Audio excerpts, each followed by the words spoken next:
দরকার হলে আবার রাজপথে নামতে হবে। আমাদের প্রফেসর ডক্টর ইউনূস সাহেবের নেতৃত্বে এই সরকার তো যারা আন্দোলন করেছে তারাই তাকে আমরা সবাই মিলেই এই সরকারকে আমরা দায়িত্ব দিয়েছি দেশকে সঠিক দিকে নিয়ে যাওয়ার জন্য। আমরা তাদেরকে অবশ্যই সময় দিচ্ছি, সময় দেব, কিন্তু বারবার প্রশ্ন আসে যে কতদিন সময় দেবেন। আমরা সেই পর্যন্ত সময় দেব যে পর্যন্ত একটা যৌক্তিকভাবে তারা একটা নির্বাচনের ব্যবস্থা তৈরি করে। আমরা বিশ্বাস করি, রাজনীতি করি এবং আন্দোলন করেছি, জান দিয়েছি, প্রাণ দিয়েছি একটা কারণে, যে আমরা জনগণের ভোটের অধিকারকে প্রতিষ্ঠিত করতে চাই, আমরা গণতন্ত্রকে প্রতিষ্ঠা করতে চাই। আমরা কোনো বিরাজনীতিকরণের রাজনীতি বিশ্বাস করি না। আবার ওই -2 আমরা দেখতে চাই না। আমরা আবার ওই মৌলবাদ বা জঙ্গিবাদকে দেখতে চাই না। আমরা আবার সন্ত্রাসকে দেখতে চাই না।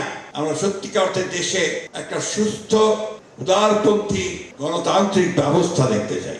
তার জন্যই আমরা তাদের হাতেই দায়িত্ব দিয়েছি, যারা আমরা মনে করেছি যে এরা যোগ্য মানুষ, তারা কাজ করছেন। তবে যত দ্রুততার সঙ্গে সঠিকভাবে কাজ করার জন্য আমি আহ্বান জানাই। আরেকটা কথাও তাদের উদ্দেশ্যে বলতে চাই, যে ভূতগুলোকে নিয়ে তারা জনগণের উপরে অত্যাচার, নির্যাতন, নিপীড়ন চালিয়েছে, যে দুর্নীতি করেছে, পাঠ করেছে, সেই ভূতেরা কিন্তু এখনো প্রশাসনের মধ্যে আছে। এই ভূতগুলোকে দূর করতে হবে, নাহলে আপনারা কোনো কিছুই করতে সক্ষম হবেন। ম্যাডামের একটা ঘোষণা ছিল চাকরি জাতীয়করণ করার জন্য। ম্যাডামের ঘোষণা তো সকলের জন্য শিরোধার্য। আমাদের সরকারে আসতে হবে তো, সরকারে আসতে হবে তো নাকি? সরকারে কখন আসতে পারবেন? জনগণ যদি ভোট দিয়ে আপনাকে সরকারে পাঠায়, তাই না? ভোট দিবে কখন? যখন আপনি জনগণের কাছে প্রমাণিত হবেন যে আপনি যোগ্য এবং আপনি আগামী 5 বছর তাদেরকে সুষ্ঠুভাবে তার সেবা করবেন, তার কাজ করতে পারবেন, তাই না? কিন্তু সবখানে আমরা সেই সব শুনতে পাচ্ছি, পত্র পত্রিকায় বাইরে বিভিন্নভাবে সমালোচনা হচ্ছে না। এই সমালোচনা যেন না হয়, তার কাজ করতে হবে তো। আমরা চাই না, আজকে আমি বলেছি যে যারা এই দুর্নীতি করে, যারা চাঁদাবাজি করে, জমি দখল করে, এরা বিএনপির লোক নয়, এরা দুর্বৃত্ত। আমরা দল থেকেও কিছু লোকের বিরুদ্ধে চেয়ারম্যান সাহেব ব্যবস্থা নিয়েছেন, তাই না? আমরা তাদের বিরুদ্ধে ব্যবস্থা নিয়েছি।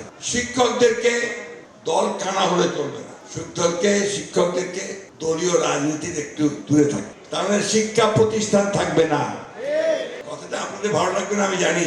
আওয়ামী লীগ যে অবস্থা তৈরি করে দিয়ে গেছে, সে একেবারে পিয়ন থেকে চাষবাস থেকে শুরু করে গভর্নিং বডির প্রেসিডেন্ট পর্যন্ত সে আওয়ামী লীগের চাকর বাকরতে ঢুকে দিয়ে গেছে, তাই না? সেখান থেকে বের করে আনতে হবে, বের করে নিয়ে এসে আপনার যেন ভালো সুস্থ যারা লেখাপড়ার সঙ্গে সম্পর্ক আছে, বিদ্যুৎসাহী যারা কাজ করতে পারবে, তাদেরকে নিয়ে আসতে হবে। এটা যদি আপনারা মন থেকে করতে পারেন তাহলেই পরিবর্তন হবে, আর তা নাহলে পরিবর্তন হবে না।